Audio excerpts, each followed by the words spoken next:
Yep. I never know. I know they changed a whole bunch of stuff, but I never know. All right. Well, welcome everybody. Thank you for coming.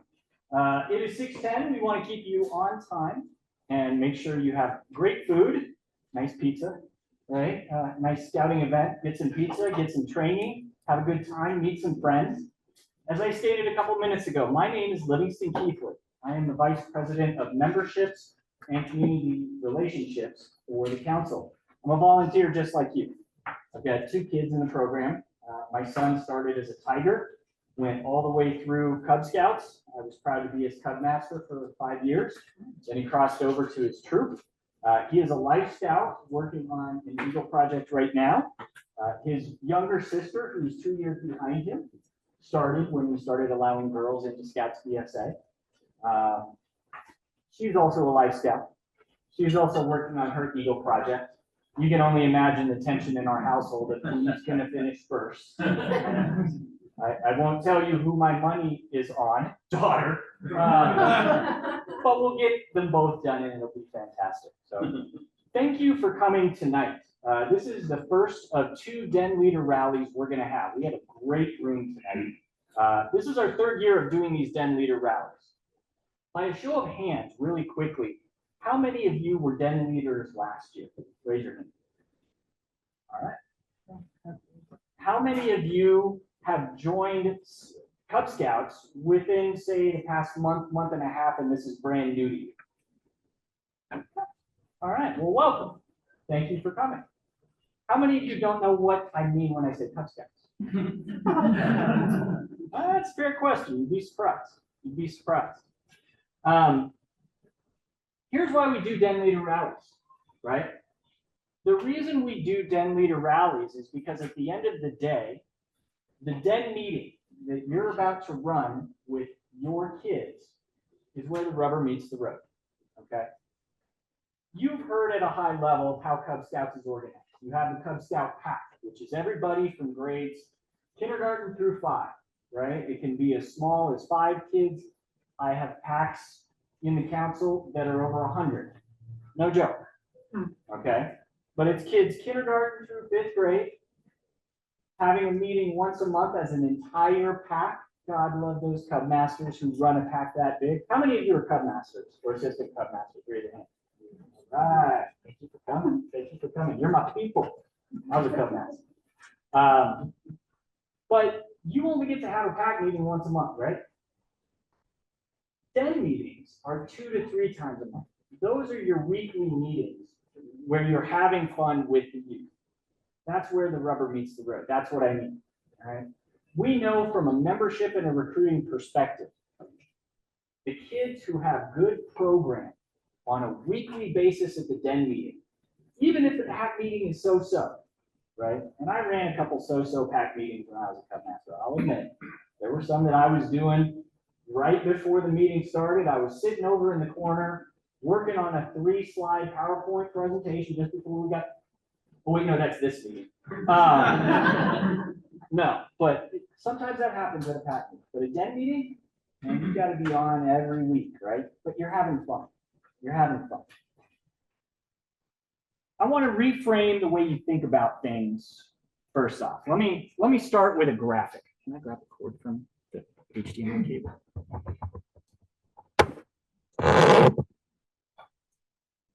They told me I only have 45 minutes to do this part of the presentation, so I'll be fast.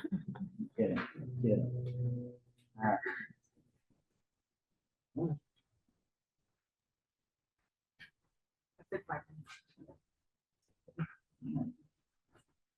There it is. Okay. How many of you have seen this graphic before? Raise your hands. Okay. For those who were in Cub Scouts last year, right? Or who have been in Cub Scouts for 20, 30 years. Cub Scouts was a different program. All right. As of June 1st of this year, they have realigned all of the adventures that your youth are going to be working on. And what they wanted to do is they wanted to set out 6 main themes that you work on at every single level. From kindergarten all the way through 5th grade. You're working on character and leadership, outdoor activities, personal fitness, citizenship, safety and first aid, and your family and reverence, right? And these mirror what they would work on when they move into a troop. So you'll get more information as we get through the training of how to find the adventures, how to find the checklists to be able to do each of the adventures for the grade level that you're leading, all right? It looks like a lot of work when you look at all of this. But keep in mind, for your den, you're doing just one of these, right? And then you're doing an adventure every week or an adventure over 2 weeks, depending on the adventure. And all of those materials will be available to you online. We'll give you materials tonight about where to find those materials.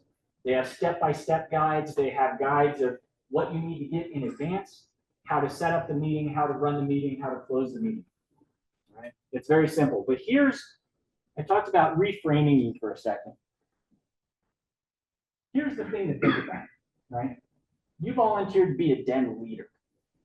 Don't think of yourself as somebody who has a patch on your arm, as someone who has to organize a meeting. God knows we love meetings. Everybody loves going to work and going to meetings with people, right? That sounds like so much fun. Don't think of yourself as that. You, each and every one of you, are CFOs. You're Chief Fun Officers. Seriously, you're Chief Fun Officers. This is something I learned when I was my son's Cub Master. How often do you get to go back with first graders and go on a 1-foot hike? How many of you have done a 1-foot hike? Okay. For those who don't know what a 1-foot hike is, what it is you go out to a park with first graders and you set a string on the ground, 1 foot by 1 foot. And you spend 20 minutes. Each of them gets a 1 foot by 1 foot square, and they have to identify everything they see. They have to identify dirt, grass, bugs, moths, you name it. But the wonder in their eyes of seeing all those things and learning about them, and then coming back as a group and talking about them, right? You're the Chief Fun Officer because, look, I'm in my 40s now, but I get to see the world through a first grader's eyes again. That's fun. That's fun. Building a Pinewood Derby car with my son and my daughter. That's fun. Okay. This is not about you leading a group of 6 to 8 youth and checking off boxes. This is about 6 to 8 youth following you as you get to relive being first grade. You're the Chief Fun Officer. Always keep that in the back of your head. Now, the nice thing about the council is here to support you. We are here to provide whatever resources you need, from printing materials, handbooks, uniforms. You've got the scout shop on the other side of the building. We'll get you what you need to help make sure you're effective and you have what you need. Other things we'll talk about online. I know this will be in one of the other presentations, but I want to talk about it next, is something called the Cub Scout Live Talk. Has anyone attended a Cub Scout Live Talk before? Lisa, what's a Cub Scout Live Talk? Like a podcast for all things Cub Scout.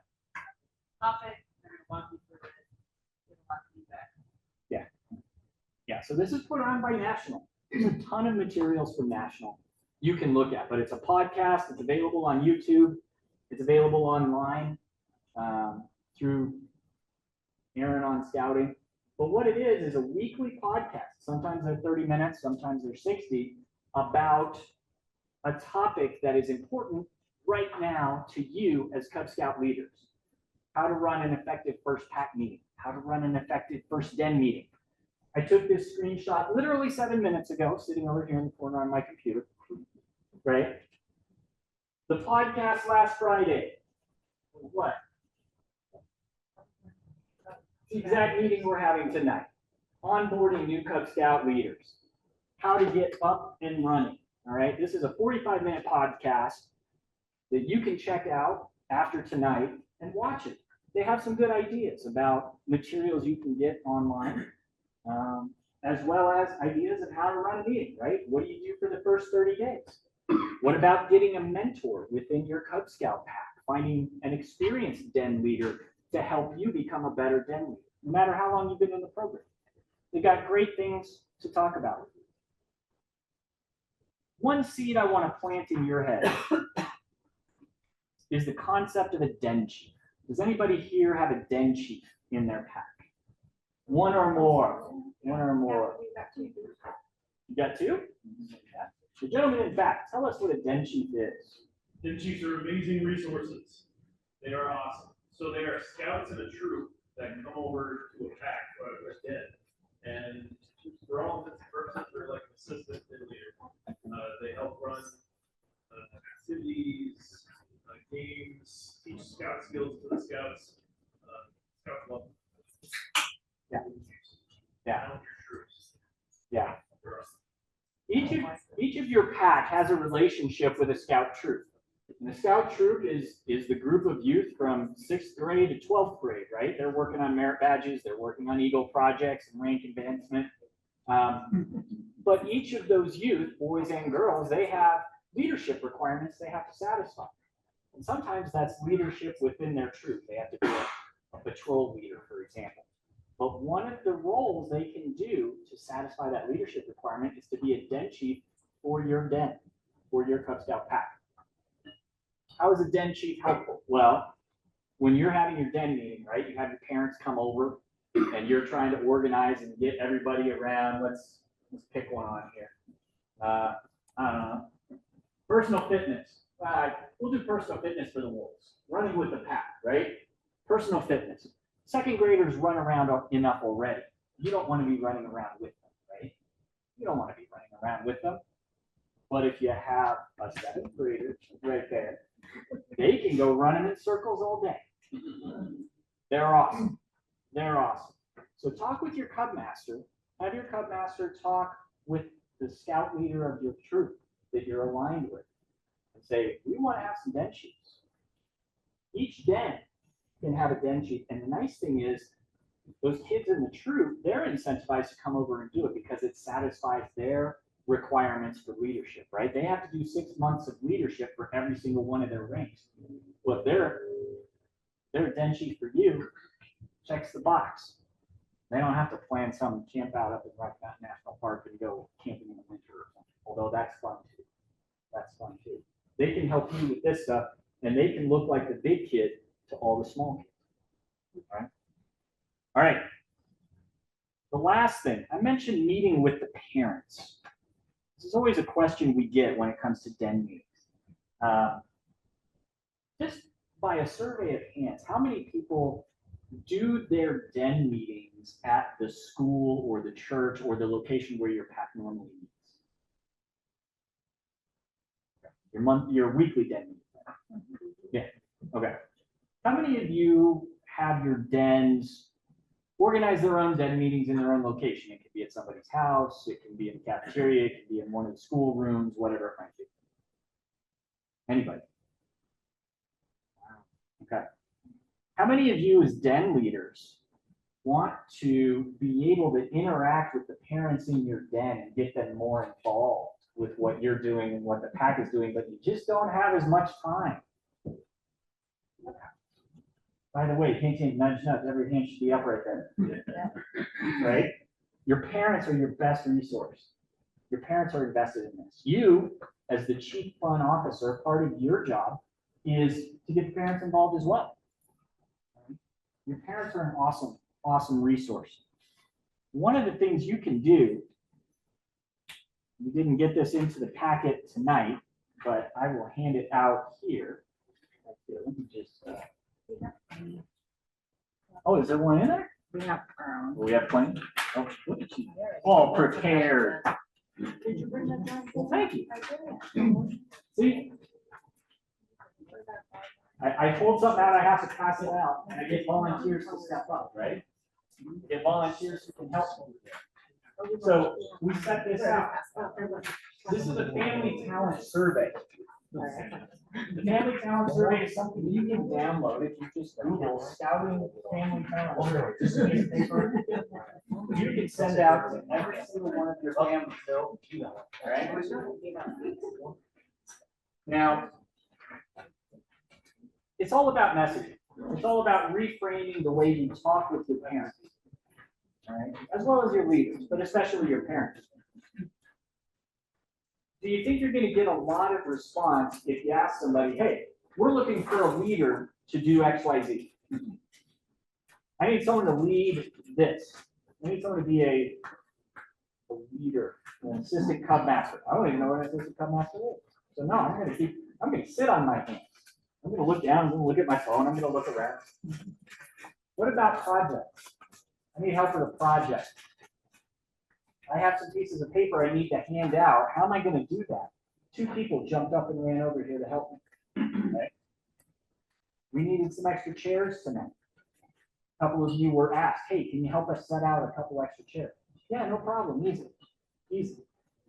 Your den meetings, get your parents involved. The first step is asking them to fill out this family talent survey. The reason being is it asks them all the questions about what they're interested in, and you can help guide them to helping you finish your adventures, run some of the bigger things in your den as well as your pack, right? And get things done. Many hands make light work. This is important. You find someone who's interested in US history, for example. I think I just found a person who I can ask to make a couple phone calls to the police station and set up a meeting. We want to come bring a Cub Scout den to do to do a tour. Your Pinewood Derby, somebody's interested in construction or building or welding, or they do it for a living or they do it as a hobby. They might be interested in helping run stuff for your Pinewood Derby. Now, don't call them a leader. Don't call them a leader. I'll overgeneralize a little bit here, but one of the points of information I get on my head from National is the parents of today's youth don't operate on a hierarchical leadership model anymore. They don't expect to have a leader and salute and do things that way. They operate on a team structure. Ask them to be part of your team, right? Ask them to help you with a project, part of the group. It's much more effective to get those parents involved if they know that they're working alongside someone and they're not carrying the burden all by themselves. Maybe some of you answered that call to be here tonight. But use this as a great resource to get more and more parents involved, because we need more parents involved. We need the youth to stay in the program, and the way that the youth stay in the program is for the parents to see the program, be part of the program, and be invested in the program. Okay. Here's what I mean by that. We had the director of the Cub Scout section of Scouting from National come up and speak to us about a year and a half ago. He stood right here and gave a great presentation to the 80 people who were in the room, talking about the new Cub Scout program and recruiting and everything else. And he said, if you are recruiting for Cub Scouts by selling it as a youth organization only, you're doing it wrong. You're doing it wrong. This isn't just about the kids. I'm not just telling people to join Scouts or participate in Scouts or stay in your den because they're going to learn these 6 topics for a year, right? You're only focusing on the kids, you're going to lose them. Again, just like you're the chief fun officer and you're taking 6 to 8 youth along as you relive your glory days in kindergarten or 5th grade, bring those parents along because they have glory days too. Here's the nugget I got from Anthony that day. He said, make your den meetings and make your pack meetings all about meetings between the parents. What is easier to convince people to come to, right? I have to bring my kids and take them to Scouts, drop them off at Scouts, or sit in the back and scroll through Instagram while they're doing their Scout thing and I don't even know what's going on. Where they know everybody in the room. If they're working on a project with you, if they're running part of your meeting, if they're invested in your activity. The key to retention in your units, ladies and gentlemen, is to make sure Scouting is as much an activity for the parents as it is for the youth. Because the kids, I'll tell you this from my own experience. This is what I'm fighting right now with my kids who are in high school, okay? they've gotten what we like to call the fumes. Perfumes, gasoline fumes, right? They've got a lot of other distractions. They're playing high school sports, they've got AP classes, they're doing all kinds of other things. Scouting has fallen down their priority list. Why do we still go to weekly scout meetings? Well, mom and dad want to go see our friends Jim and John and Jack and Jenny. We told them we'd be at the meeting on Tuesday, so you better come. Because we got a camp out we're planning. We're all going camping with them in 3 weeks. And I want to make sure we have a good plan because I don't want to eat oatmeal for 3 straight days. All right? You know, it becomes an event of the family and the parents just as much as an event of the youth. It's one of the key features of scouting that you don't get in other youth organizations that kids are doing at the elementary school level, right? You're trying out soccer, you're trying out football, you're trying out all kinds of other activities, but how many of those activities ask the parents to really get involved? Not many. We're one of the few.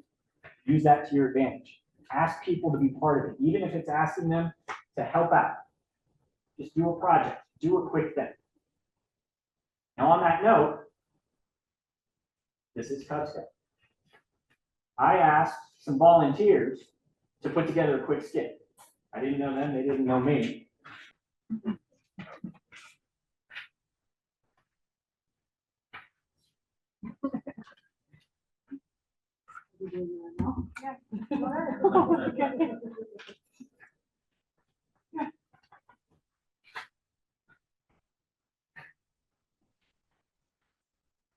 What you doing? Just sitting on an invisible bench. Can I join you? Sure. Hey, what are you guys doing? Sit on this invisible bench. Can I join you? Sure.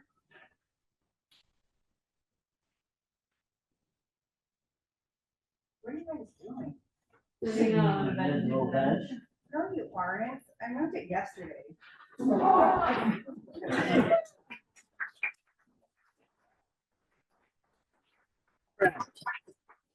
All right, thank you to our volunteers. I appreciate it.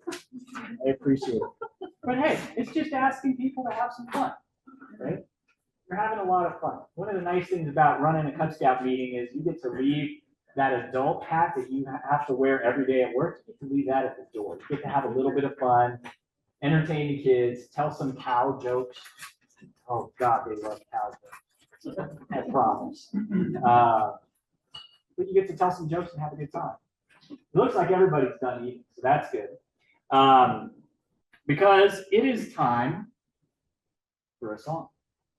It's not. It's time to sing a song. Sing a song. Hey. Oh, let's try that again, Scouters. We can do so much better than that. It's time to sing a song. A song. A song. It's time to sing a song. Hey. All right, everybody stand up. Stand up. This is a repeat after me song.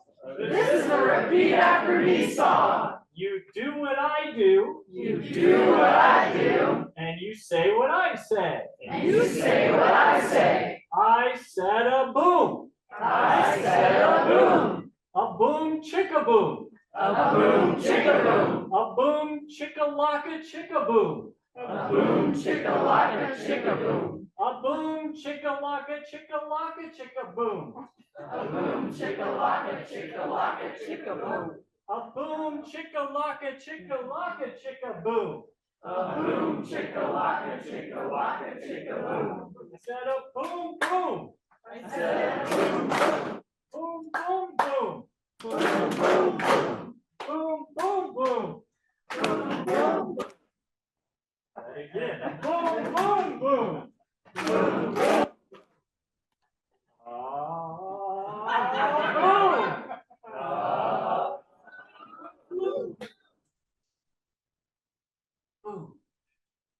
Boom.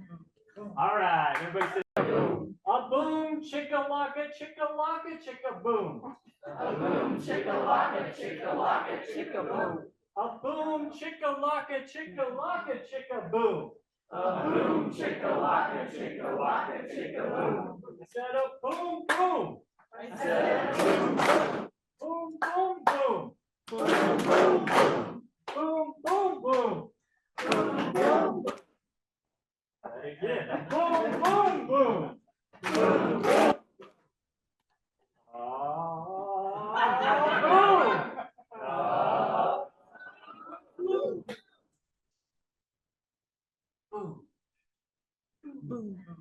All right, everybody say. Good morning. Good morning. When you were growing. Alright. So my name is Katie Donovan, and I do all sorts of Cub Scout things. So I'm with the Centennial District, and I'm the program director for day camp there, and I'm a den leader. And my kids, have moved on. They're in middle school and high school, so they're in troops now. But I would much rather work with the younger kids, so I stayed with Cub Scouts. But what that also means is that I have a little bit of experience with Cub Scouts, so that's why I was asked to come here today. And Eric, you want to introduce yourself? Yeah, my name is Eric Reed. I'm with PAC 914 in Centennial, not too far from 210. I've been a den leader basically since my son was in kindergarten, and he's now Arrow of Light this year. So I've got lots of experience as well, also Cub Master, and I've done all the things. So I know all about it. So we want to start by, I know earlier the question was asked, so how many of you are brand new to this program? Okay. And how many of you are working with lions? Let's see. How many people are working with tigers? Wolves? Bears? Webelos? I see a couple who raised their hands for both of those. Webelos and lions? Okay. All right. And Arrow Light? For me, Because by Arrow of Light, they're like, we already know her. All right. So a big part of what we want to talk about today is what is helpful for you. So it sounds like most people here have a little bit of experience. So what is it that brought you here today? Didn't do it last year, so I thought I'd scoop it up this year. Okay. The new requirements and perhaps like opportunities on how we might, exactly what Livingston said about working together with other dens to pair and, on the requirements and so forth. I think it's just how to take advantage of them. Okay. So, and I'll get back to you in just a moment, but since you mentioned the new program, thumbs up, thumbs down, thumbs in the middle, how comfortable are you with the new program? who's looked at the new book? Because I know a lot of our attendants haven't looked at the new book, just got it today. So that's a huge step too. All right, so then, I'm here because this is the third complete revision of the Cub Scout program since I started.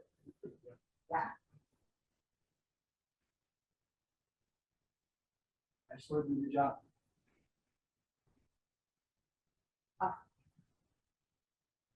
Wow, I don't want to be mediocre over here. all right, so let's take a look at a couple of things that you have in your folder. So there's an example of the talent survey, and there are a whole bunch of QR codes. And then there's a super fun songbook. How many of you right now are worried that I'm about to ask you to sing on the song? Yeah, we know you're gonna do it. Can't be worried about it. And then if you look behind the agenda, if you haven't looked at it yet, there are some games.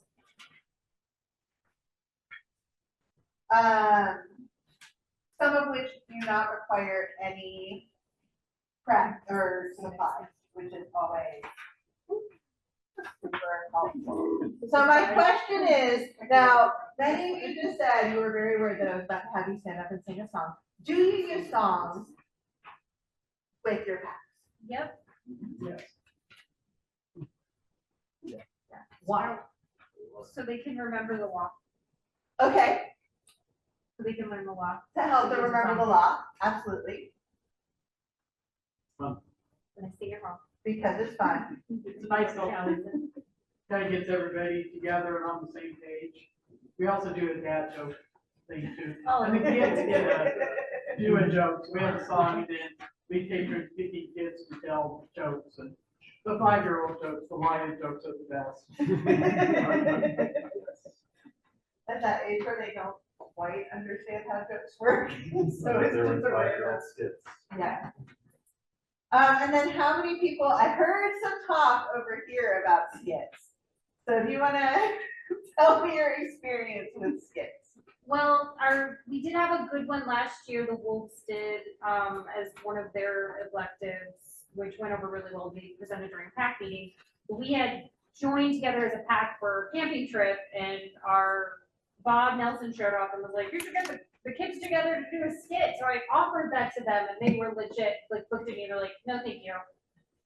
And just like turned around and walked off, like, no interest whatsoever.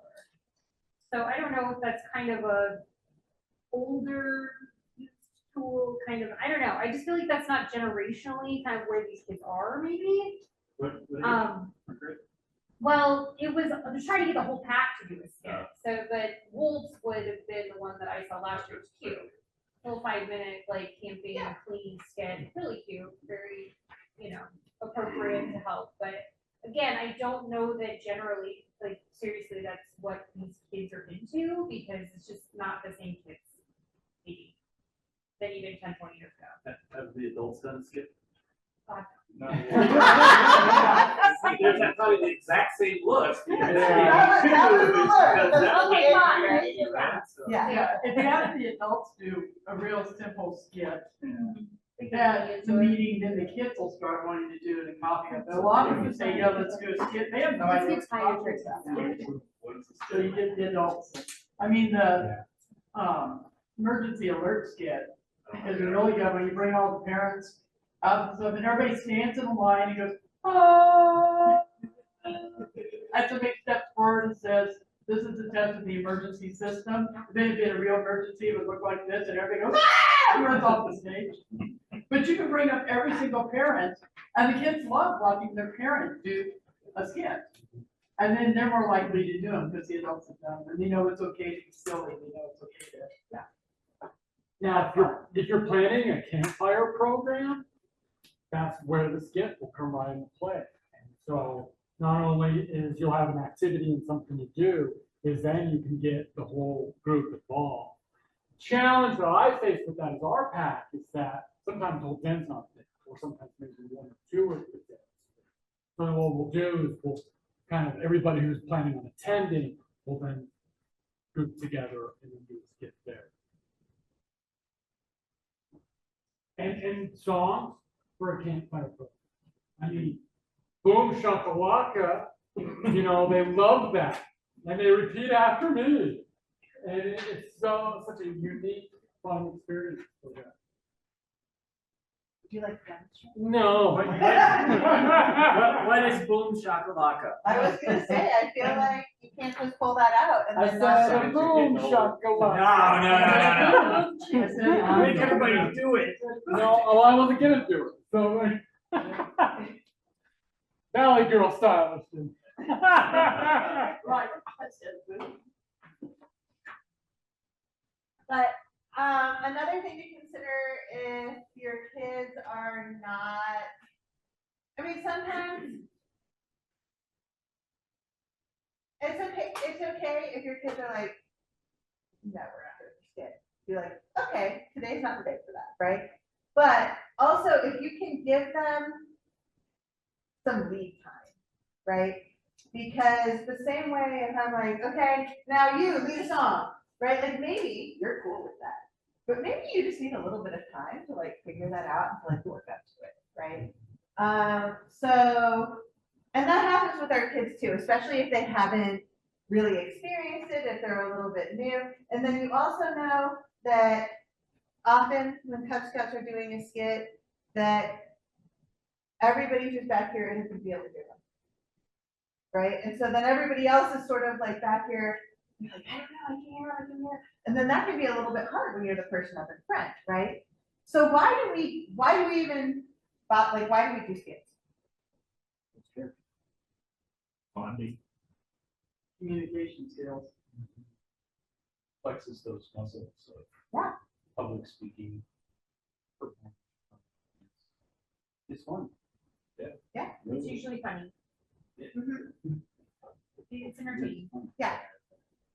And so I think the answer to, like, is it a generational kind of thing is not necessarily, but if it's not something that's been in their experience so far, then it's gonna be super intimidating, because to get up in front of people, even if with a group of people, to, you know, do something that is going to make people laugh at you, doesn't come as naturally to some kids as to other kids, right? And so that's just something to keep in mind, but they still do really enjoy it, once they get into it. And also, to Jeanette's point, like, if the adults are having fun with it, the kids are way more likely to, right? Whatever your energy is, they pick up on that. And so that can be one of the hardest things as a den leader, because you may be walking in and it is late. You've been up since way early, doing all the things and the things that happened at work, and you're coming in, and then there was traffic and people were ridiculous because people are ridiculous, and then you get there, but you gotta turn it on, right? You gotta turn it on for these kids, because this is their time, and hopefully, like he was saying earlier, like, hopefully the parents are just as excited to be at the meeting as the kids are. But let's face it, there are gonna be some days where you are just, like, you barely made it there. So, does anybody have any tips for how to turn that on when you get there? I like to say hi. What was that? I like to just say hi to everybody. Mhm. It starts, like I said earlier, flexing that muscle of, putting on the happy face, and you also get to feed off their energy. If they're having a good day, you might be feeling Yeah. down, how they respond. So I found, in the blah zone, I just start saying hi to everybody, and that'll kind of freak me. Yeah, especially the kids. Like, I was surprised. I was like, first year as a den leader, I was like, wow, so many of you showed up. That's awesome. Getting excited, that makes me excited. Yeah. To say hi to the kids and wow. Yeah, and I feel like the skits and the songs for the Tiger Age kids especially, honestly, it was a relief. Like, we're working on the song and skit for our campfire event. After about 5 minutes of sitting, they're ready to get up and do something. Right. They're ready to do an activity that involves getting up and moving. And then we sit down for another 5 minutes, and then I was just relieved that I had planned to do a skit and a song, because they were excited to get up and do something And do that, physical, yeah. and we just had fun, and so it is about just let's do something fun. Like, this is kind of like it's not something. It's something we get to do, like, unwind and have fun at the end of the day, not so much like, hey, we have all these requirements we got to check off. Make your meetings a no phone zone. Because if the parents are paying attention, the kids are gonna think, well, maybe I should pay attention too. If the parents are all busy in the back, and every time the kid looks to see his mom watching me do something and mom's busy doing this. Yeah. They're gonna, well, it's not important because mom doesn't even think it's important enough to look up. Right. So our meetings are no phone zones for kids or parents. You send that out like an invitation for the different meetings, or did you? How did you At our present? first parent meeting, Yeah. that's one of the things we do, and, if we see we've got a couple new parents in, we just gently, and just a reminder, parents, this is a no phone zone during our meetings, unless it's an emergency, and then we ask that you step out if it's an emergency call. And we just let everybody know the very first meeting, when we talk about expectations, the kids are over here playing a game, and all the parents are here, and we point out that this is a no phone zone, because we want to encourage the kids to participate. If you're on your phone, they're gonna think they need to be too. And most of the time, that's pretty good. We don't say it's because we don't want you on your phone, we just tell them because we want the kids to understand that this is important. And some of the activities actually need the parents to be involved, Yeah, right? And so we definitely want them to be present and to help out. You know, if you're helping start, set up a tent, or if and each scout needs to do that one at a time, you know, sometimes the parents will do that as well. knife safety. Now, I will tell you this, these books are great resources, for sure, because there are gonna be ideas in there that you'll have that will help with that icebreaker, that will help with some of those fun things. And so sometimes, I know that for me, is exactly what I like to do. I like to prepare, like, for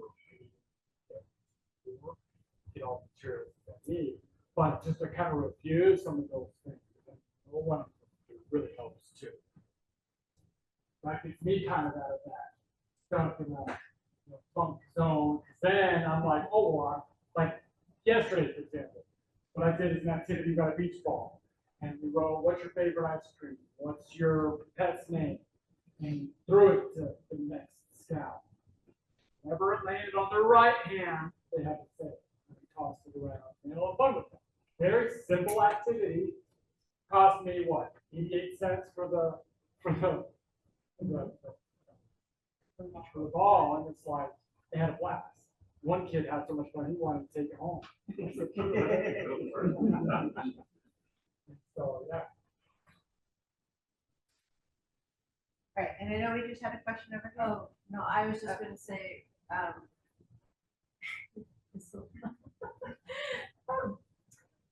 so, kind of cathartic, we gather, we start off our meetings, you know how you have to like, you break, you put all your hands in with the kids. Well, since we're all animals, each year we've been doing this, we do the howl or whatever, the noise of the animals. So we started with lions, and we did tigers, and now we're wolves, so it's, you know. So each year we start and we go, we make the noise and we go break. That's when we start and end our meetings. And so it's kind of, I find it a little cathartic too, because you know you can like howl your frustration, howl it out in a little, or growl it out or whatever. You know, and then, you know, it's a little silly too, so it's a good start. I do have a question for you guys. Where do you guys meet? You guys meet at a school or a church all together as one pack, but you break out? Or do you meet at like a house and more of an intimate, you know, smaller group? Ours is a pack, everybody gets together, we do our opening thing, and we're in the basement of a church that has a lot of Sunday school rooms. And then each one goes into their own room and does whatever they're doing, and then we come back at the end for a wrap up. And that's what I recommend, to break it off and go into different areas. Like I'm in a school, and so we go to the cafeteria, we go to the gym, we go to the library, we go in the hallway, take out outside while it's still light out. And we break it out to make it easier, so that way it's not as overwhelming for some of the activities. Let's set that mood first.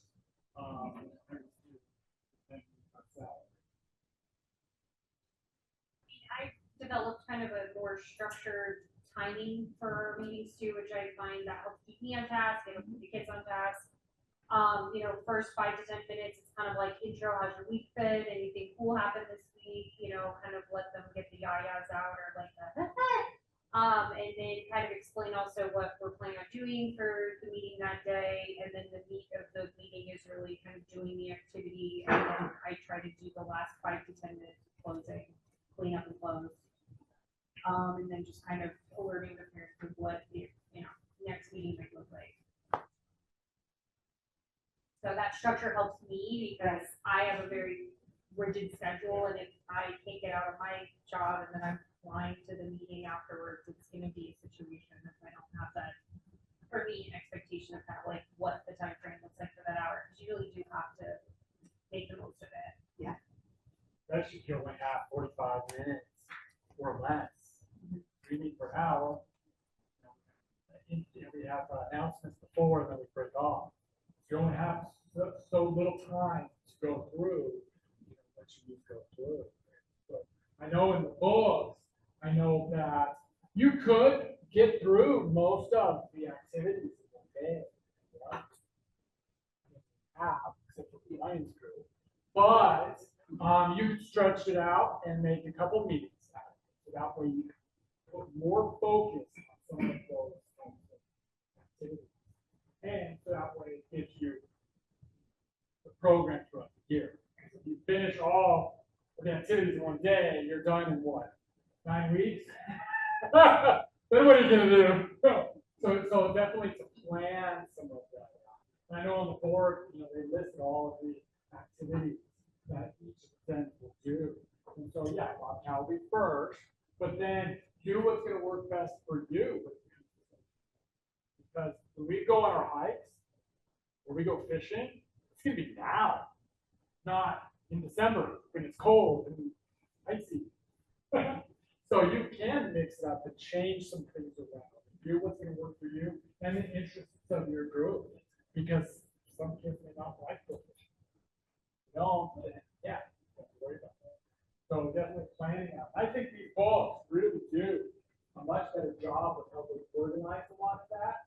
Give you the resources that you need for that, and I think that it's easier to prepare without having to spend all your day just doing it.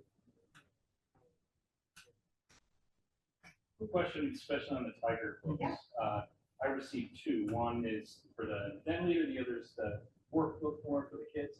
I found using the kids' workbook, it's almost an easier guide when you're kind of in the moment, in the middle of doing requirements to reference that, rather than having to go to the den leader where it's all fine print. It's more of an activity based. Do you find yourself, leveraging different pieces of material, or?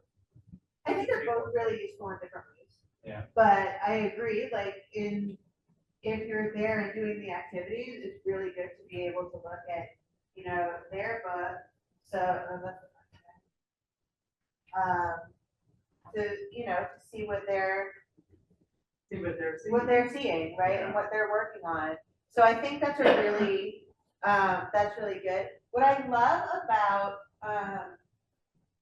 first of all, I love that there's an adult partner guide for both Lions and Tigers now. But also the fact that, so in my pack, I'm the pack trainer, and then I work with the Lions. And so now all of the families have come in, almost all of them are completely new to scouting. And so this has really good information and a place to write down things like what's your district and how does scouting in general work? And it's really great for that. But then also, I lead the first couple of meetings, and then I ask them to start leading some of the meetings. And then by January, they're taking over, and some of them have registered as den leaders, which is good because then I start really gearing up for day camp. But what I really like about these books, and this is true of all of the levels, because of those barcodes, it makes it a lot easier to say, hey, other parents, you indicated on your survey that you really like this topic. Would you be interested in helping out with this? And there's some resources on this web page. So you're not just walking in having to figure it out, right?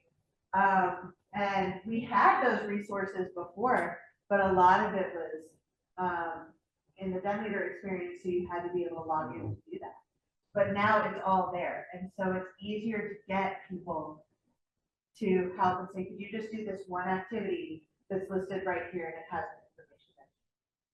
So I really, that is one of the benefits that I really see about that, but I love that there are 2 books, but I agree that sometimes it's easier to be using their book instead of the guidebook. Guidebook for planning, their book in that moment. Right. And this is new this year, the Tigers, because the Lions have already had. The it Lions before. had it. But now the Tigers. Well, back in the day, the Tigers had 2 books. What did they really? Yeah, back in the 80s when it first started. Then they went to the spiral bound one for a while, now we're back to the other. So we're getting short on time. The last thing that I wanted to ask you about, because when you came in and you signed in, you saw this flyer and it said Cub Scout leaders need Baloo. And so I was wondering, do you know what Baloo is?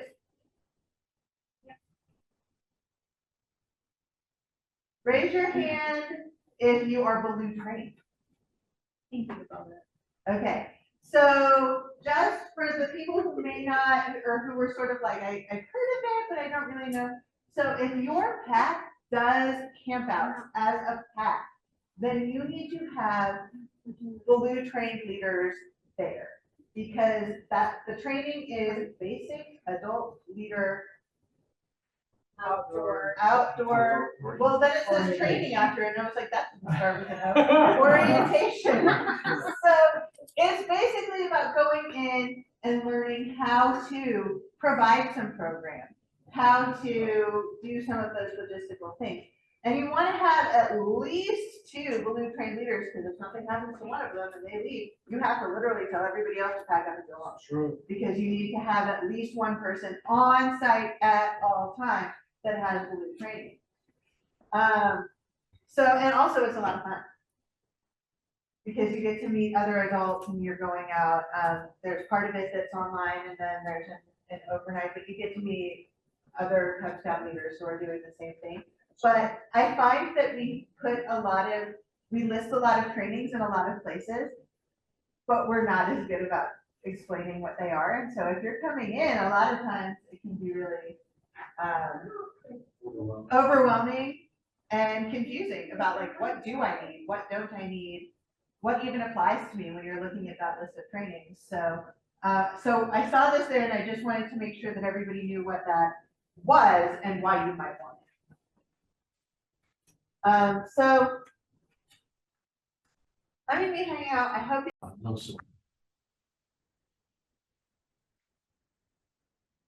Cool. Cool. My name is Silas Boyle. I'm Jared Reese. I'm a Cub Master at Pack 545 in Broomfield. We are, as of this morning, at 98 youth in our pack, so we're kind of sizable. I'm 396 down in Parker. We are 65 kids right now. Good size. Yeah, good size.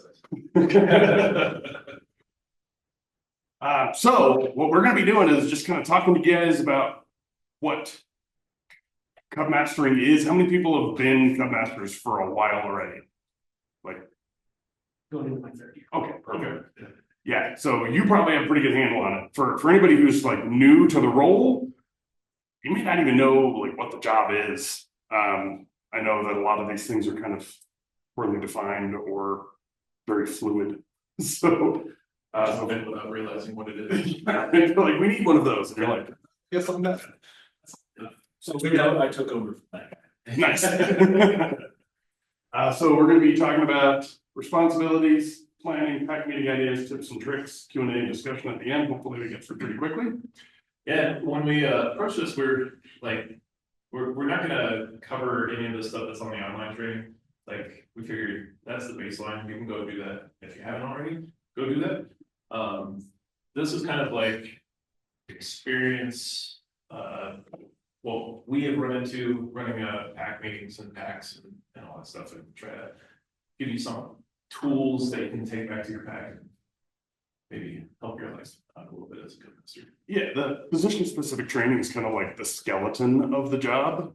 But you gotta put some meat on those bones with experience and talking to people who've done it before and stuff like that. So this is kind of what that's about. Better All right, so as a Cub Master, what are your responsibilities? So you are there to plan and help carry out the Cub Scout program, which means you are program side, your committee chair is administrative side. So you're going to help to guide the PAC committee in their planning efforts. You kind of set the agenda, what you want the program to look like. And then this is my favorite part here. Your focus is the Cub Scouts on the PAC level, not necessarily the den by den level, but you are the face of the leadership. You are the fun police. You are if the kids aren't having fun, something's going wrong, and probably I would venture to guess you're not having fun. The best times that I've had as a Cub Master is when I'm having fun and I can tell everybody just kind of feeds off that energy and everybody else is having fun. And it's usually like I'm making, so. yeah. As part of that, yeah. Fun drives the bus. Yes. Your last responsibility, guide and support the den leaders. So because you are in charge of program, you run, like you kind of set that program at the PAC level, and then you also support your den leaders to make sure that the program that they're offering is fun, that the kids are having a good time.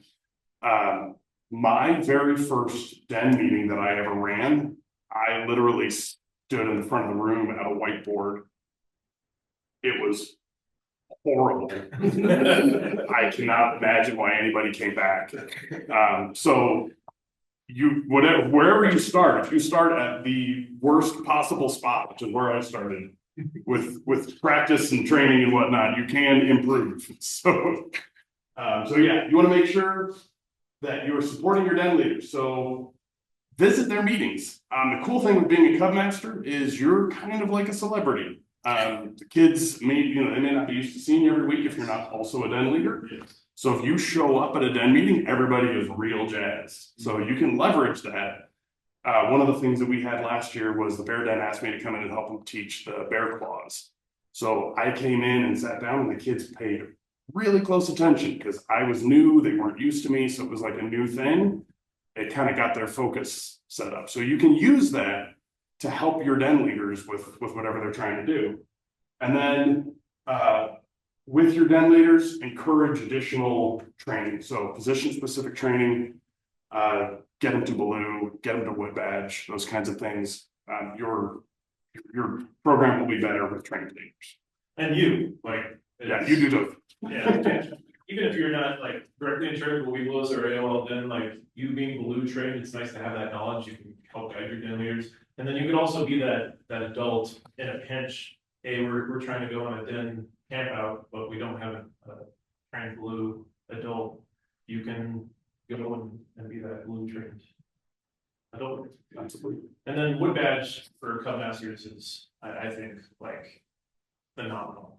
Den leaders, it helps. I see it on every chip as well, but it gives you so many tools. It helps you network in your area. And then even if you're not familiar with the scouting program from Cub Scouts all the way to Eagle, it can kind of give you that overview and you kind of live it in those 5 days. And it gives you a lot. That was huge for me because I didn't scout as a kid at all. I had 2 Tiger Cub meetings and that was it. Yeah. So yeah, getting that picture of what, from lion to eagle is really, really helpful. It's kind of seeing that path. So then when you set the program, it's with the whole program in mind. Yeah. What happens when I cross that? Out of my hand. So how do you make a plan? A couple things. Most PACs, I think, have like one big annual or maybe a semi-annual planning meeting to set the whole calendar. One of the things that I do in my PAC is we have monthly committee meetings, and then twice a year we do an in-person meeting. So monthly committee meetings on Zoom. Twice a year we do an in-person meeting. Everybody brings some food. We kind of hang out, and it may take longer. Most our committee meetings are an hour. My committee chair is very good at that. They are 1 hour long. these may last a little longer, but they give you some of that camaraderie that Livingston was talking about. Your leaders get a chance to kind of hang out and chat with each other. So that can be really helpful. Yeah, for our annual planning meeting, like we break out the whiteboards every month, we put them up on the wall, we have sticky notes that we move around, and we kind of plan the year from a 10,000-foot view, back view. Like, every month you're gonna do a pack meeting. For us, it's the first Wednesday of every month, so we can kind of, and then also we can look at the school schedule and say, here are the breaks, we'll put those up on there so we can kind of shift things around. And that way, as a pack, we have that skeleton, we have that plan, so that we can give it to the den leaders and say, sometime before August. Because we do it in May, right before we break for summer. Yeah, we do, we kind of do a May plans, summer and then the fall, and then we do one in November that kind of catches us up for the spring. So it's real similar. Yeah. So something too, mentioning, one of my favorite quotations is, I believe it was Eisenhower said, a plan is useless, but planning is essential. So you are gonna make a plan and that plan is not going to happen. But that doesn't mean it doesn't have value. That means you now have a list of all the things you want to do, you have them on there. You have the pieces you can move around, whereas if you don't have the plan, you have chaos in the void. That is an uncomfortable position. 5 million parents, what are we doing? Right? Yeah. So yeah, monthly committee meetings, promote parent attendance, you get good feedback for there. We've stopped calling them committee meetings, we call them parent meetings. Yeah, we do the same thing. And you just invite everybody there because a lot of times that's how you find your leaders. Like a lot of my leaders are parents who started showing up to committee meetings because they were curious about what was happening. That's how I started. Yes, just showed up to committee meetings because I didn't know how this thing worked. Now, now it's scouting. Yeah. 7 days a week. We use the start, stop, continue model. You may hear it called roses, buds, and thorns. If you're having some stuff that you want to go through and do some feedback on an event or something like that. So during the committee meetings for us, we look back at the previous PAC meeting, we do a quick start, stop, continue. It's a nice succinct model. Are you guys familiar with that? Is anybody not familiar with the start, stop, continue? No? Okay, so you quickly go around and you say, what can we start doing that we're not doing? What can we stop doing that's not working? And what's working well and we should continue that. It's just a nice, quick, easy, like let's think about the previous PAC meeting. What's the start, stop, continue for you? It kind of helps frame that feedback in a nice, easy, succinct, and constructive way instead of, I hate that we did this. So we're going to talk about a roadmap that'll come up here real soon, sort of a general outline for den leaders. We started doing that for my PAC in May. That's been really helpful. And then responsibility chart. I'll kind of talk through how we run that. I think that's something that I do. I don't know that anybody else does it, but we'll talk about it. We're different. We've got a responsibility chart, but it's cool to see how you guys do it. So what we do is, this is like a sample calendar for my, so we start out in May, we kind of have everything written down. We do almost 2 PAC meetings a month. So we do 1 PAC meeting, and then we usually have something we call a special event, which is like something we do as a PAC that's just for fun. We're not working on advancement, it's not a den meeting, so we end up with a lot of extra stuff going on, but those can be field trips, those can be somebody coming in and talking to us or whatever. But we lay this thing out month by month. What's our big thing? What date is the big thing gonna happen on? Do we have any other dates we need to nail down? So that's kind of our overview for the PAC level for the year. Yeah. We got the next one. Then this is the den meeting roadmap. This has been really helpful for us as well. So what we've started doing is kind of laying out the guidelines now, especially with the new program. Your dens, and I see you taking pictures. There's a QR code at the end that will let you download this whole presentation. So this kind of gives us like what are we gonna do as a den, for each month? The dens obviously can choose to do what they want to do. This is just sort of our general guideline. We like, September, we leave our weekends free for popcorn. October, we focus on outdoor stuff because we usually still have some light and decent weather to be able to get out and do some hikes and stuff. And then a lot of the rest of it is just sort of laid out the same way where, as best we can figure out where things fit to make it easy for the den leaders. Is that? Yeah, so I do something extremely similar. What I like about the new program now is everybody has those themes. They have the outdoors, they have the citizenship, they have the fitness and the STEM and all that stuff. So from a pack meeting perspective, I can now theme my pack meeting to something, and then usually have like a gathering activity will be something that'll be a easy like knockoff requirement for them. Like Bobcat is easy because you can do like those little cootie catcher things and have them practice the Scout Law, Scout Oath, and Scout Sign and all that stuff, and teach each other that stuff. So yeah, I feel something very similar to this. Give it to the den leaders and say, if we all theme our adventures and our plans kind of in sync, it helps kind of bring that cohesion in as a pack. It also helps the dens because we have so many dens meeting at all times in the month. It helps the dens kind of coincide with each other's plans and help each other out. Like the Weeblos trying to teach the younger scouts how to tie a square net. Well, they know they're doing a very similar adventure. Oh, we got a question. So for my pack, we do meet same night, same place for all the dens. Unless we're doing something special, like, somebody maybe going and doing a trail cleanup or something like that. Otherwise, we're all same place, same time, and then you guys do it different. Yeah, we can't do that. So we have a pack meeting at the first Wednesdays of every month, and then the dens kind of have their own nights, which is nice to give the parents flexibility. Because we have about 2 dens per rank, give or take, and they'll usually be anywhere from Tuesdays to Thursdays meeting. So they usually meet once or twice a month, or sometimes 3 times a month, depending on what they're working on. But yeah. All right. So this is a concept that I came up with. It's actually part of my Wood Badge ticket. I don't know if anybody else does this, but it has worked really well for us for the past few years. Essentially, every pack meeting has a den that's responsible as the primary den for kind of planning and carrying it out. And then the den behind them helps them out with it. So for example, we did a water rocket rally in July. The Wolves are in charge. So the Wolves kind of figure out what that's going to look like, what they want to get done, and then, where they want to have it, what day, that kind of stuff. Tigers are assisting. So then the next year, when the Tigers step up to Wolves, they've seen that event before. They've already helped to plan it. So now when they run it, it's not brand new to them.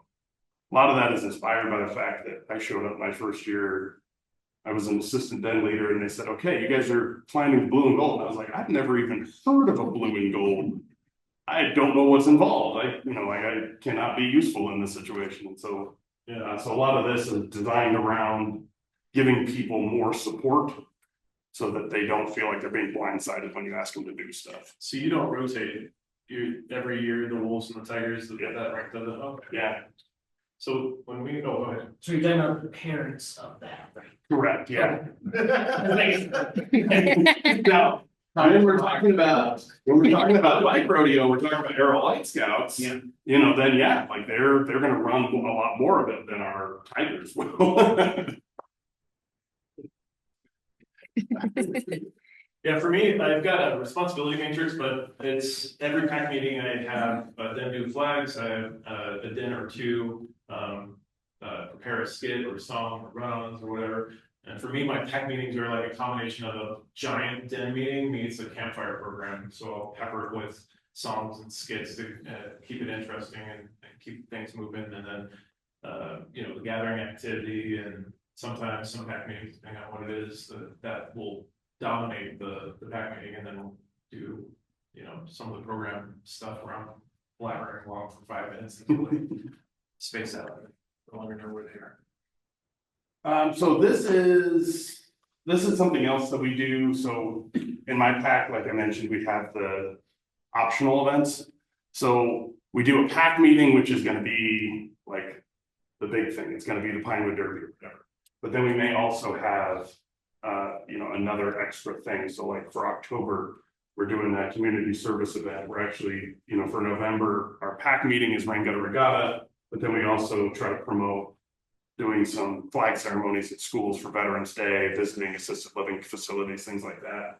So we just, at that May meeting, we're kind of going through thinking about, all right, what's the pack meeting? What else do we want to do that month that fits either the theme that we're working on for that month or that fits stuff that happens that month? So we've got Earth Day, we've got, December, sometimes we usually do, holiday charitable stuff.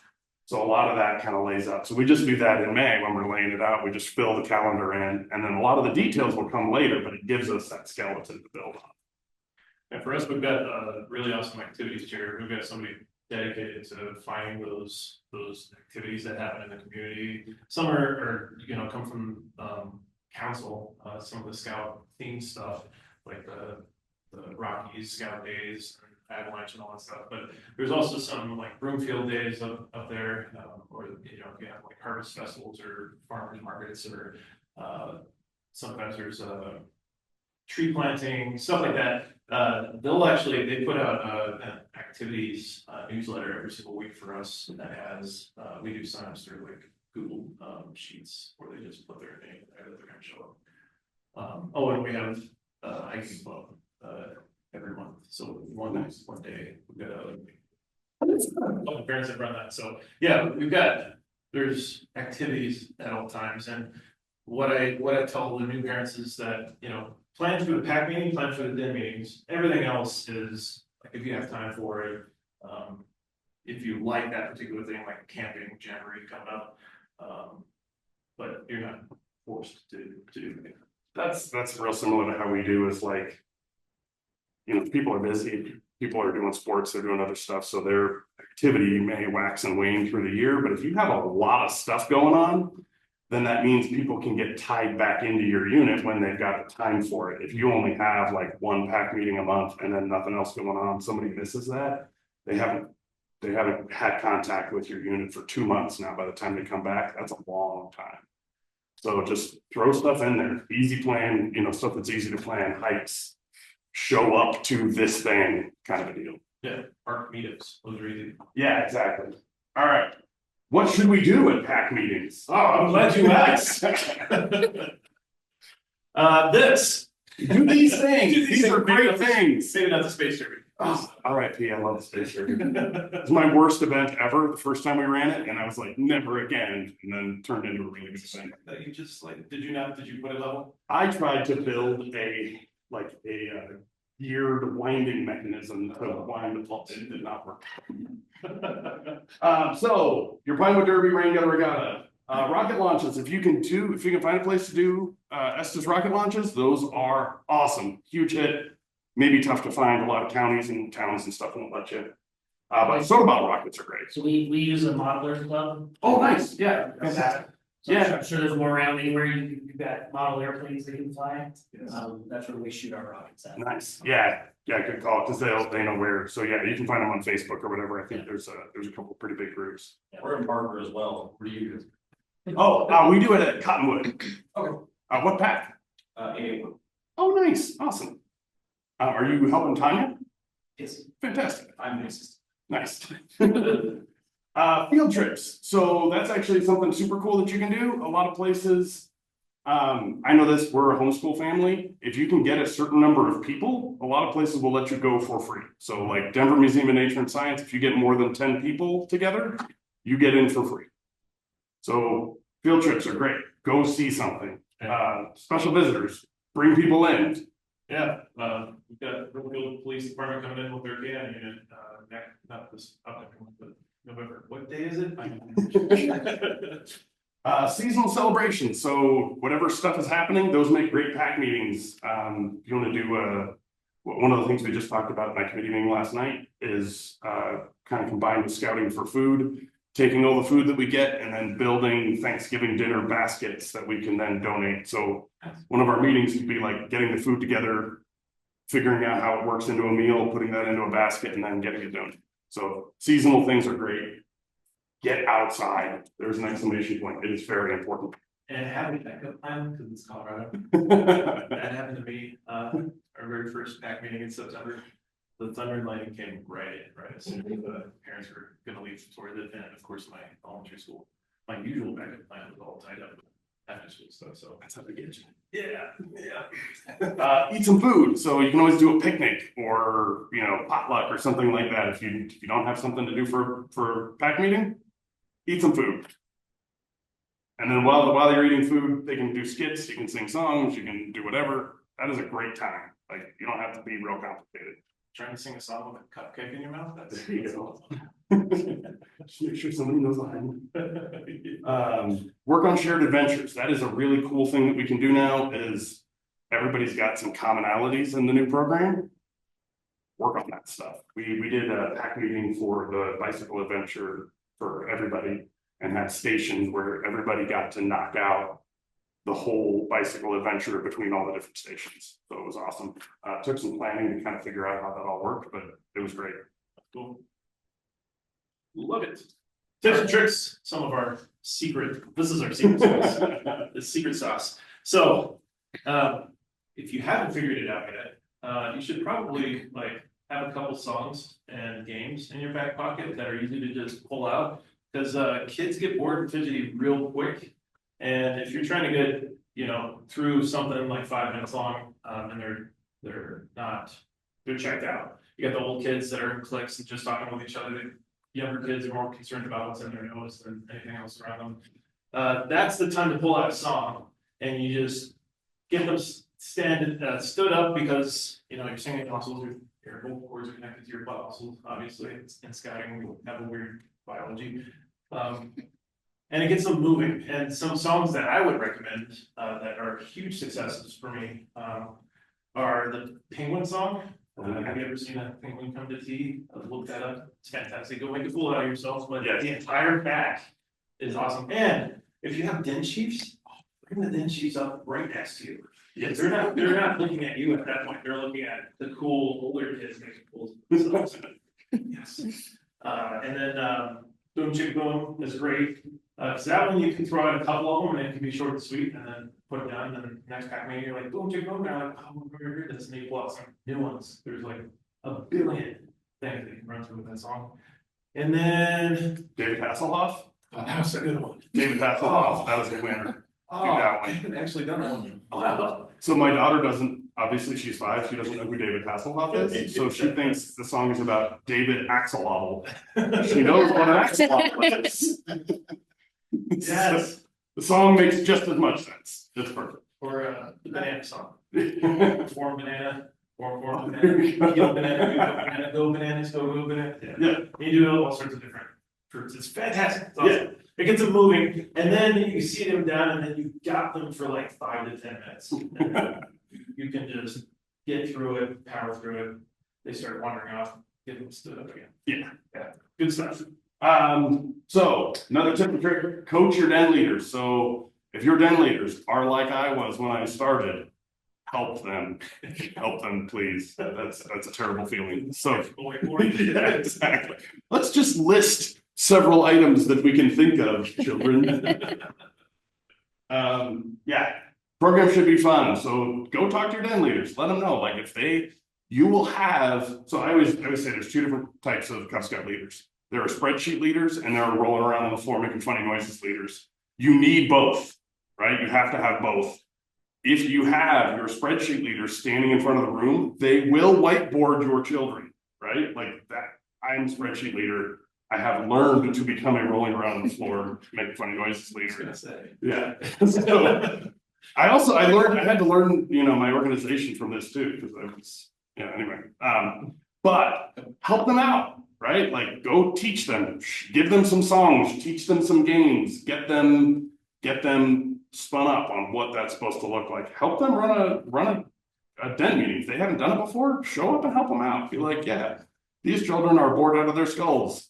We should run in circles a bunch of times, like whatever it is, you go help them out, you show them what it's supposed to look like, and then check in with them. Let them know if they need resources, if they need coaching, if they need help, if they need more leaders. That's your job. You support them, you guide them. It's not a literal name for gun master, roll around on the floor leader. That sounds like it. Head rolling around on the floor. Executive. Be silly. So if you are silly, if you like make weird faces and weird noises, kids will respond to that. They have people making serious adult faces at them all day. They are no longer impressed. So if you get silly, you get down on their level, you sing the song louder and sillier than they do, they will laugh, they will have a great time. That is what it is all about. If you have a shred of dignity, you will lose it as a co-master. Shame is for other people, not Cub Masters. When you signed up for this job, dignity went out the door, right? Like, that's not what it's about. It's not gonna work. They will remember you crawling around on the ground, moving with them. They will not remember how clean your uniform was. That's Right? my Like, uniform, by the way. yeah, it is. I have not yet crawled around on the floor and moved, but the night is young. So you can also model your pack meetings, like Silas was saying. So break things up, have a plan where, the kids are gonna run up, they're gonna sing songs, they're gonna play games. Yeah, but for us, this is, because we only meet once a month as a whole pack, I try to, bring those dens together and have that, pack identity, because all month long they're with their dens, they're doing special things with their dens, but for a pack, like, I like to bring it together. And tied to this, if your dens don't do things like, make den flags every year, or, maybe pretty at their den flags, and then have den yells. I love to do that in a pack meeting, like, where are my wolves at? And then they'll do their den yell. It's den 9 in the house, and then they'll do their den yell. And then they'll put their den flags up in the area where they sit, and we bring out blankets for them and they sit on the floor. So it's nice to see that identity, that den identity, and they have a den pride in there, but also, hey, we're a pack, so. What sounds do your webelos make? There's a lot of wind sounds. We blow usually, but yeah. Usually it's like a back and forth call, but yeah. It's more advanced. Yeah, instead of just howling. Yeah. All right, I think we're Here. running out of time, so. Questions. And we're coming. Yeah, right, like, that's what, we got committee chairs to like keep the schedule, that's not my job. So we have our contact info, and if you want to view this presentation, you can grab this QR code so you can see all the details. We have our contact info, feel free to reach out. Yeah, like the greatest thing about these kind of things is the networking and the getting to know each other, and also like reaching out to each other, because you guys have experiences that we don't have, we've got experiences that you don't have, and if you run into something that you're just not sure of, reach out, and feel free to reach out to me, reach out to Jared. He's down in the south, I'm up in the north, so we kind of got you covered. We have any questions? Oh yeah, you said something about den flags, I'm unfamiliar with. Is that something that you got like white sheet, did they make their own flag out of it, or? For Bobcat, it's now basically a requirement that you can do, or an option. Yeah. Fill requirement. So Yeah. we're doing that in the next pack meeting. I've told all of my den leaders for their first den meetings to do all the Bobcat stuff except flags. And that's gonna be a pack breakout. Nice. That's great. Yeah, felt is the easiest thing. Yeah. You have like one like 2 foot by 3 foot section, and then have like pack 5 for 5 den whatever, or pack whatever, den whatever. Everybody has to write back. That's his idea. You're in the pack now. And then what we do is, we'll have the kids trace their hand on the felt, cut that out, the parents will trace their hand on the felt, and they'll put it one on top of the other and put their name on it. So every single year they have a new one, and this is our den. So as people join the den, you got to trace your hand on the felt and put it on the den flag. Now you're one of us, so it's I really like that. Yeah, it's cool. We do very similar. We just, you know, kind of bust out the craft bin. There's like, you know, donated craft supplies from leftover, you know, holiday card making or whatever that kind of ends up in a bin. And you just bring that out and you bring out the, you know, the pieces of fabric. Yeah. Yeah, it's a really fun time, and then just, you know, put your den flags up. You can put it on a stick. Yes. Okay. Yeah, You know. Yeah. So we've got, Lions and walking. well, we've got poles with like those little like T-hooks. Yeah. And then like just put like a towel around the back or like just a string and you just hang it up on there. Yeah, that way it's not on the floor. It kind of depends on, yeah, like what your meeting space is set up like. So we meet in a cafeteria that we don't have like storage there. And so we just roll everything up and I have like portable flag holders that, you know, we just slot together, put the pole in there and then sit it at the end of the table. But if you have like, you know, dedicated meeting space, you know, at your charter board or whatever, where you can hang that, you can have like a 3M hook on the wall or whatever and just hang it up there. Sweet. That'd be awesome. I don't have that. I'm jealous. Like, that'd be awesome. So kind of an admin question to kind of use the resources of the room. Yeah. So hold on to yourselves, because the statement will probably, last year I had one den of tigers with 19 boys. So I lost a few, I lost from that because I don't think it was well managed. So as a bigger pack, I've got 65 as well now. Nice. I've got 14 tigers now. Where are you sitting on when you split the den into two? I try 8 to 10. Okay. That's because like August, when there will be that one rank where there's 50 kids that come out of nowhere, like, but they're all like that rank. So I go from like 6 to 50. I won't go not as early. It feels like it. So I give them the option. We can split, you know, it's great for parents if you want a different night, you can split and have 2 different nights. Or a couple of dens this year are trying this out. They want to essentially stay together, but I make them get 2 more den leaders. So they're on paper 2 dens, but functionally they work as 1 den. And then I help them out. And it's pretty good. For the activities, they'll split up, so that it's not crazy. That's what I tell them is you get past that 10 mark, and there's just so much energy that you're really just kind of you're taken away from the activities and the program, and it's not going to be as fun for everybody. But if you're in that sweet spot, okay, it's good. We got kind of a similar thing. None of our dens have ever wanted to split. Everybody, I have like as a rule, minimum 3 leaders for every den. So that works pretty well up to a certain point, you know, 10 to 12, 3 leaders. We've got a den of 18 Webelos this year, and we've got 4+ leaders, and I'm looking at maybe adding another one. So what you can do is if it's one big den, you split into stations or you do something like that to break it up so it's not just this huge mass of Cub Scouts. But I mean, it kind of depends. We've got, I mean, a lot of these kids have been together for a really long time. Like nobody wants to be in separate dens because they've all been together from Lion. You know what I mean? So like I've talked to them about splitting.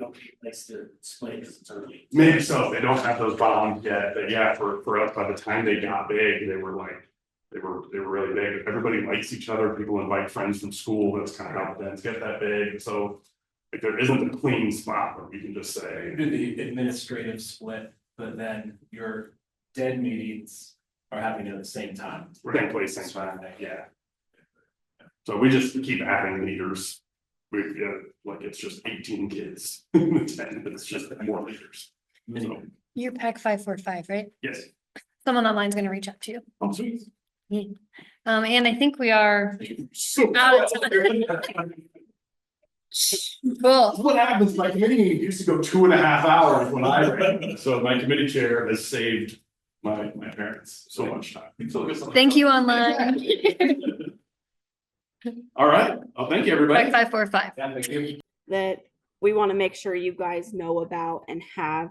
My first one is There is help.scoutbook.scouting.org, which is a website that lets you guys get a bunch of answers to your questions about Scout Book. It has this nice search bar that you can type your questions into to see if you can find more information about it.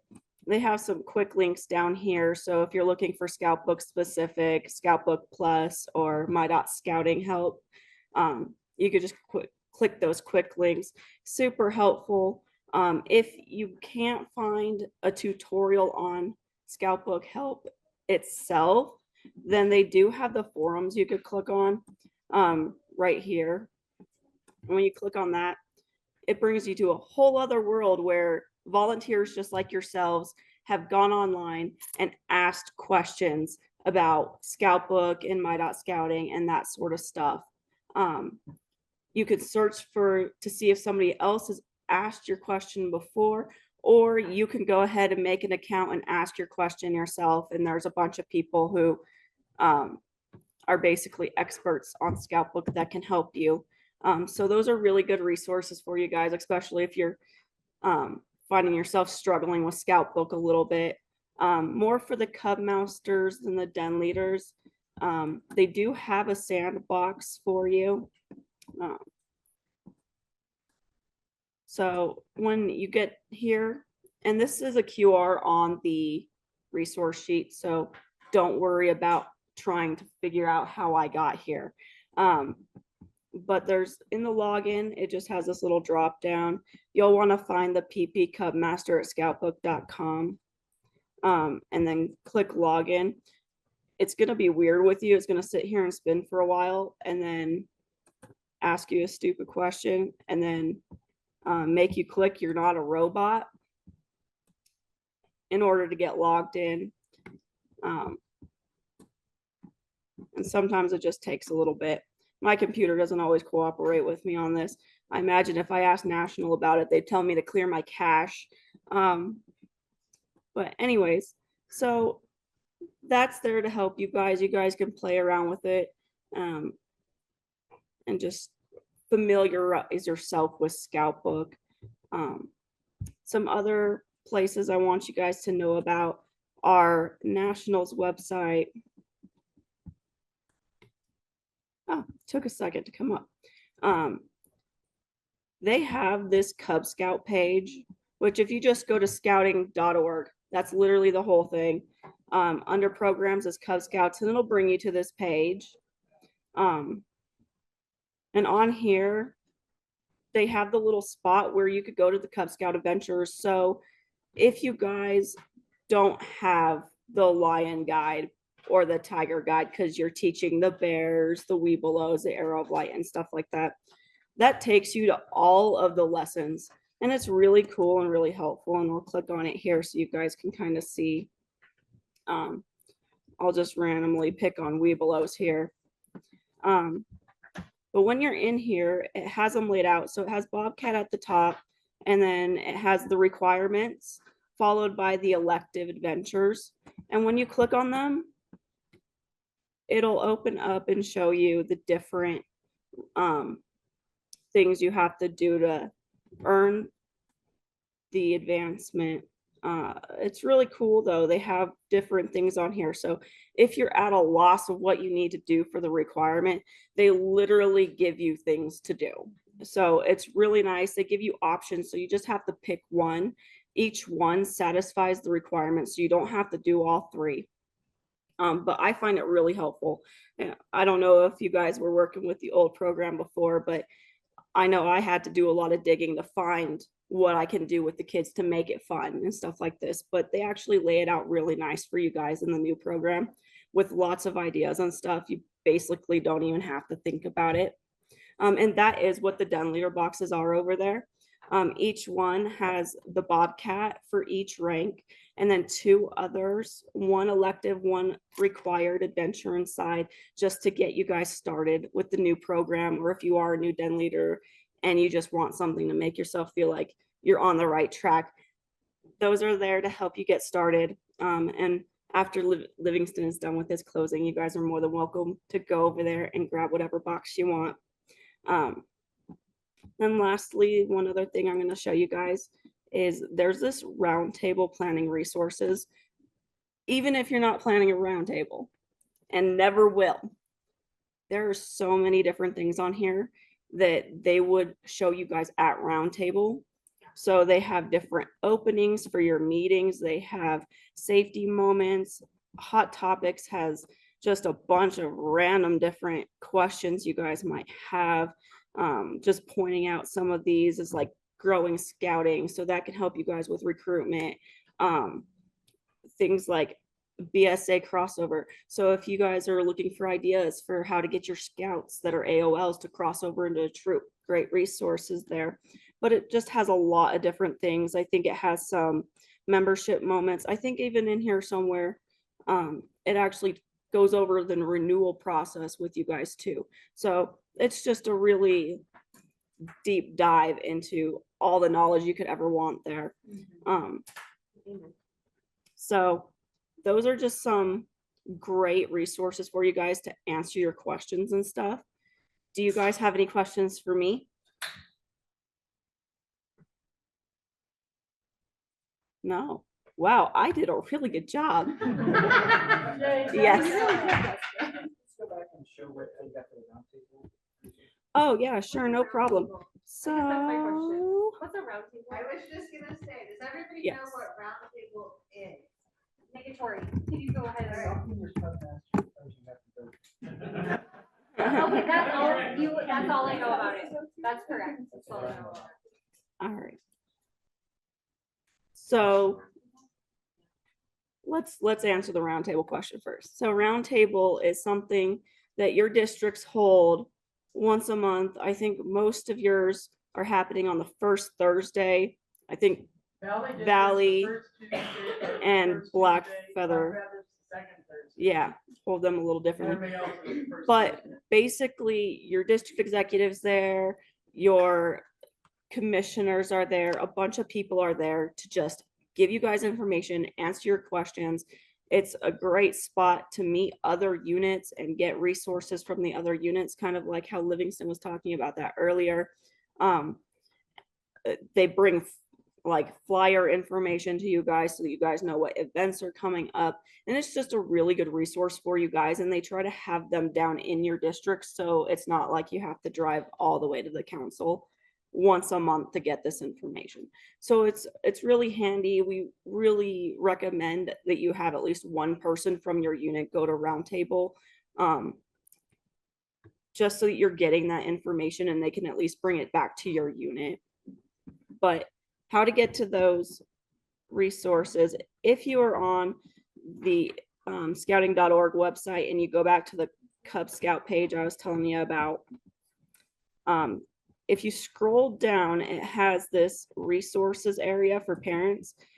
And then if you toggle over to leaders, then you can find a bunch of other resources in here. It has how to become a Cub Scout leader, den leader resources, Cub Master resources, committee resources. There's the virtual roundtable there.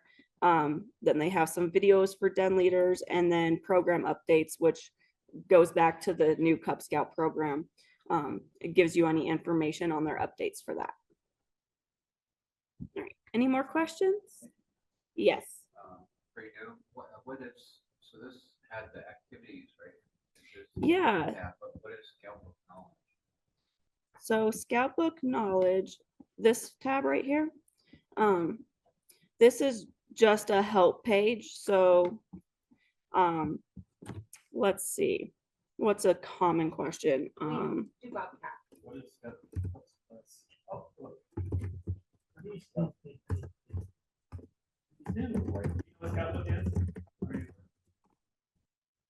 Yes. I know what a Scout Book is, but. No, there's an application, a web application called Scout Book, and that's how you organize your pack. Yeah. You can input your calendar and your advancement requirements and. Example on here, they have like the introduction to Scout Book Plus for Scout packs. And it just kind of walks you through information. There's way too much text on here for me to read this to you, but it gives you some picture examples too. And it'll just kind of walk you guys through how to do certain things. And it's really helpful. If for some reason you don't get your answer on either the Scout Book help page or the forum, you're more than welcome to reach out to the council.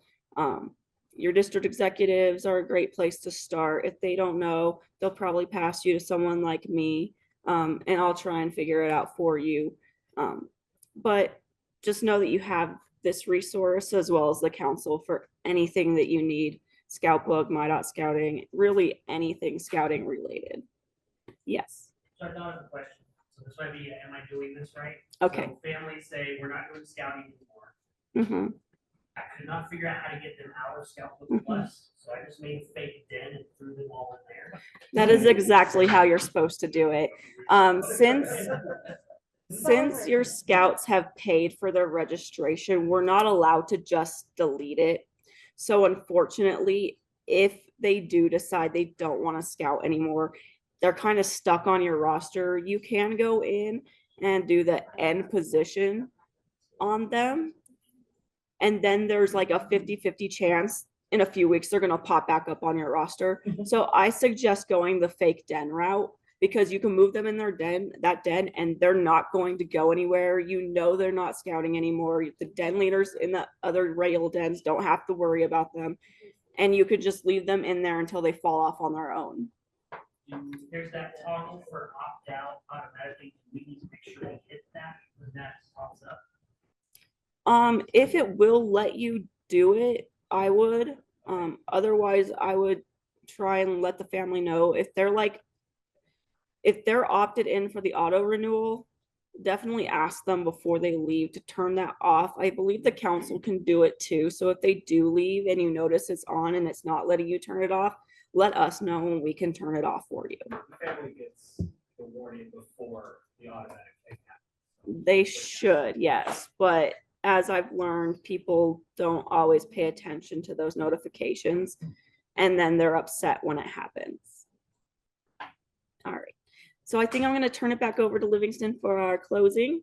If you guys do have any more questions, you can email me back on the email I sent you, or you could come talk to me afterwards. Jessica, you see I've got two presenters up here with me and they're holding a rope between them. We call this the 6-foot life. The average lifespan in the United States of America for men and women is around 72 years, right? 6 feet is 72 inches. Fair, right? So I'm in my 40s. I won't be very specific.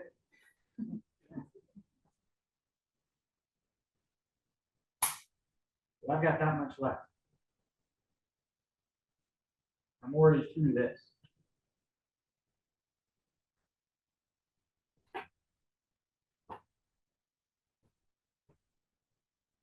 Your kids that all of us have, mine and yours, the ones in your dens, the ones that you have in your family, will leave and go to college when they're 18.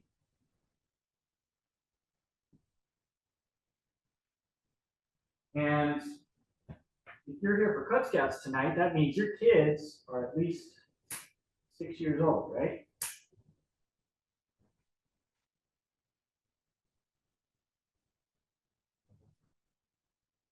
This is baby 6, right? Yeah. And Cub Scouts will take you through to 12 before you cross over to a troop. 6 feet to 6 inches. You have 6 years, ladies and gentlemen, to impact the life of the youth. However you want to do it. Spend those 6 years wisely.